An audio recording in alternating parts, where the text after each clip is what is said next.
At some point in midlife, a question arrives. Not one question, a whole architecture of them. About the choices, about the direction, about whether the life being lived is actually the life that was meant to be lived.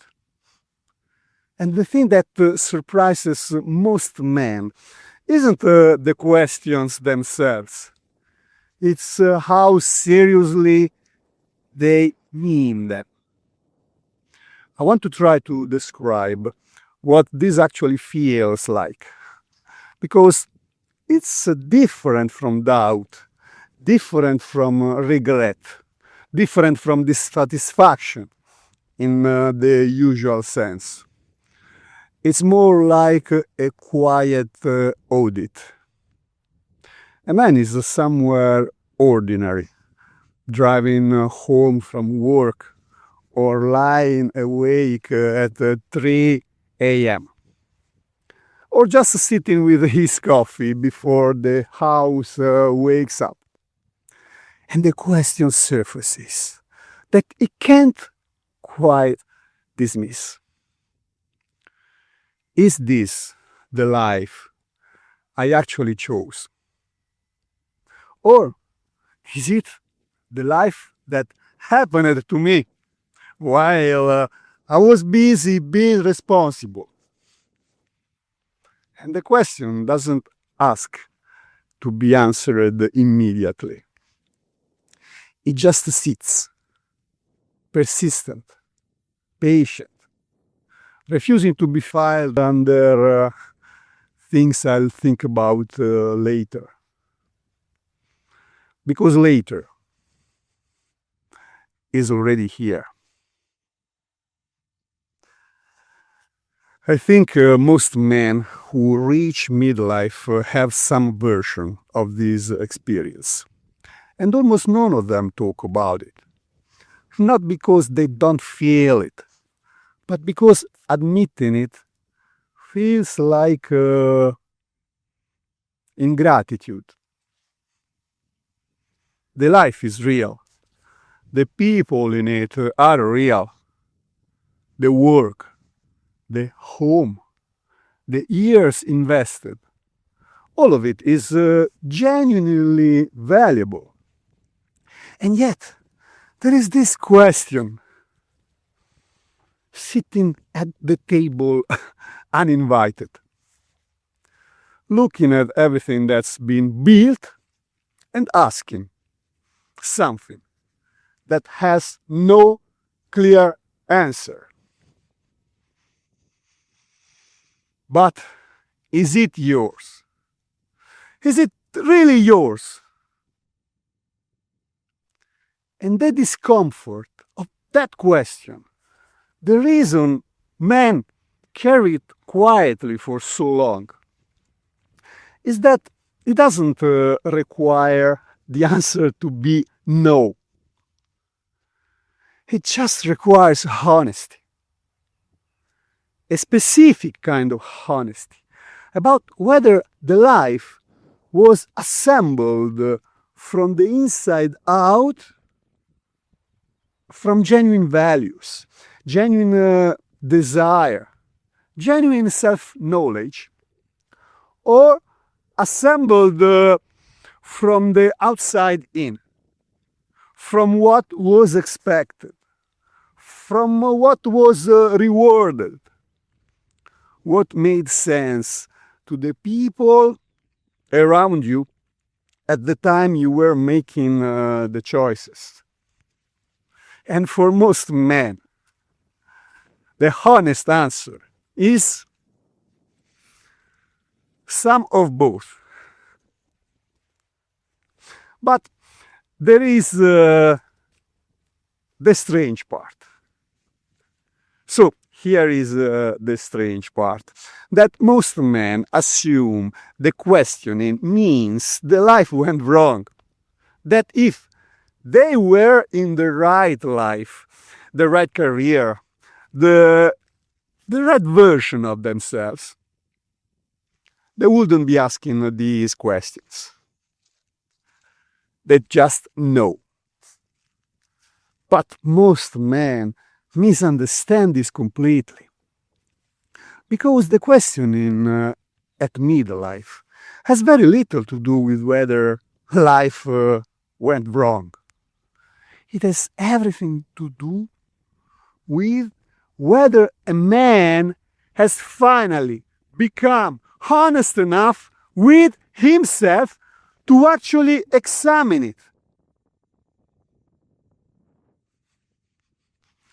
The questions don't arrive because something failed. They arrive because something matured. Because a man has lived enough, made enough choices, carried enough years, and felt enough of the gap between the expectation and reality to finally see his own life clearly, without the protection of the future, without the distraction of building, without distraction, without the noise of early ambition covering everything.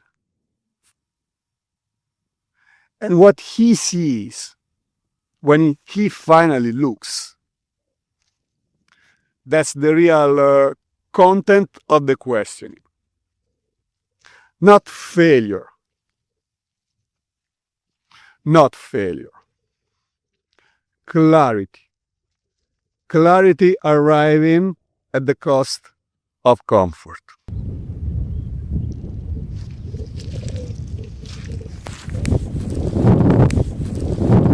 Here is something worth understanding about why the questions arrive when they do. In the first half of life, the future absorbs them. There's always more time, more building to do, more becoming ahead. Any uncomfortable question about identity or direction can be answered with momentum. I sort that out once things settle down. I'll know who I am once I have achieved more. The real version of my life is still ahead. And the momentum is real. It carries. For years it carries. But at some point, usually in the late 30s or 40s, the future stops being big enough to absorb all the deferred questions. The structure is largely built. The direction is largely set. And the questions that were deferred find their way back to the surface. Not because the man summoned them, because there's finally enough stillness for them to be heard. And this is where things become interesting. Because the questions aren't new. Most men, when they look honestly, can trace them back decades. Glimpsed at 28, suppressed at 33, managed at 38, and now at 44, 49, 53. They're not going anywhere. They've been waiting long enough. And something changes after 40, after 50. That makes the questioning feel different from before. Because the stakes become real in a new way.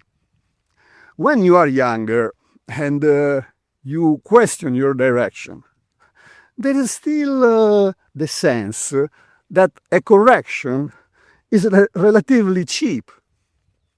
You can pivot. You can change course. Try something else. The years stretch out generously ahead. But after 40, after 50, the question of direction carries the weight of what's already been spent. 20 years of choices, of time given, of paths not taken, of a self that was built in a specific direction and would require real effort to redirect. And so the questioning isn't about anything abstract anymore. This is the point I'm trying to make. The question now isn't abstract anymore. It's urgent. Not in a panicked way, in the way that real things become urgent when you understand that the time to address them is now. Now, not theoretically someday. Most men feel this urgency and call it a crisis. But most men never notice that urgency is actually just honesty, arriving with appropriate weight. The questions are asking to be taken seriously because they deserve to be. Here is a psychological truth I keep coming back to. The questioning at midlife is not a sign that a man is lost. It's a sign that a man is awake. Because the alternative, the man who reaches 50 without questions, isn't actually more at peace, right?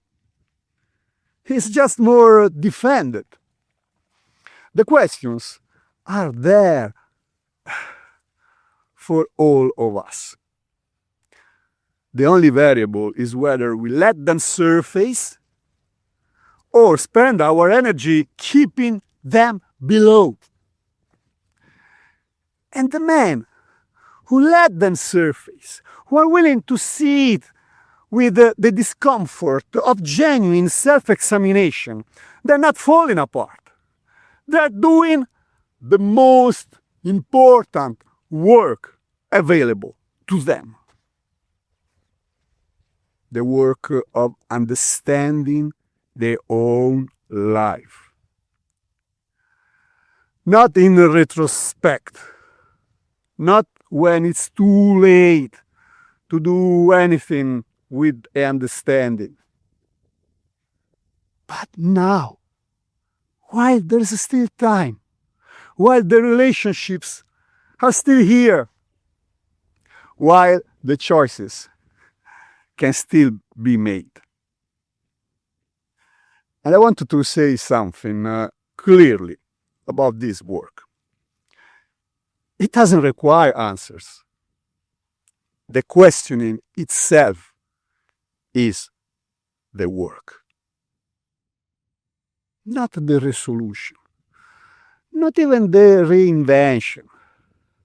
Not the 3-step plan to a more authentic life. No, just the willingness to look at your own life honestly and ask whether what you're doing matches what you actually value. To notice the places where it doesn't without immediately flinching away. That's enough. That's enough. That's more than most men allow themselves. So let me ask you something. What's the question you keep coming back to.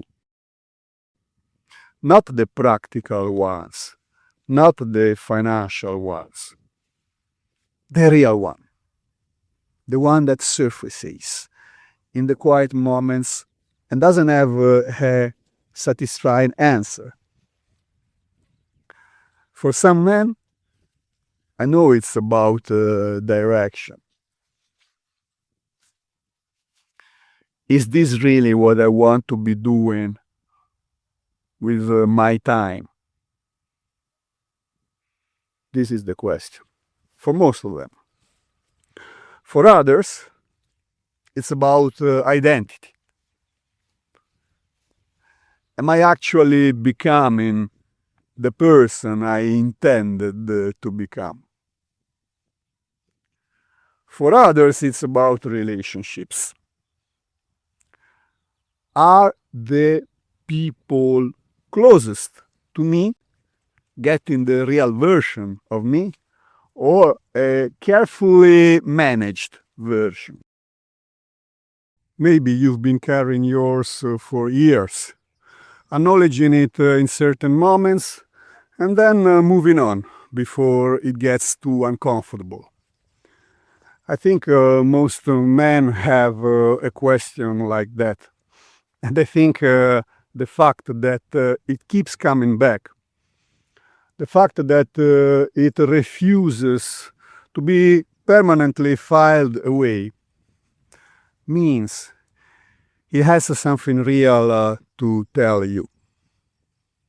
Not necessarily something dramatic, just something honest.